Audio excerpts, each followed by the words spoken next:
Nagpaabot na pagbati sa mga kapwa niya Muslim si Bangsamoro Autonomous Region and Muslim Mindanao Chief Minister Abdul Rauf Makakua. Kaugnayan sa kanilang paggunita sa Eid al-Adha ngayong araw, ay kay Makakua ito isang pag-alala sa debosyon ni Propeta Ibrahim kay Allah. Bilang isang rehiyon na hinubog ng pagsubok at katatagan, namulat ang BARM sa kahulugan ng sakripisyo. Malayo na rin daw ang kanilang narating dahil sa pagkakaisang nakaangkla sa pananampalataya. Mas lumalim pa raw ang pagkakaisa, maghilom ang mga dibisyon at ibalik ang pagsisilbing may hustisya, may mapagkumbabang loob at pakikiramay sa taong bayan. Naway gabayan din daw ni Allah ang bawat isa na laging piliin ang tama kahit mahirap.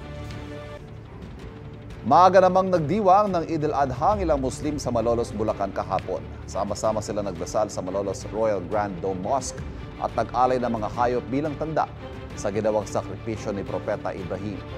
Tatagal ang selebrasyon ng Feast of Sacrifice hanggang June 9. Igan, mauna ka sa mga balita, mag-subscribe na sa GMA Integrated News sa YouTube para sa iba't ibang ulat sa ating bansa.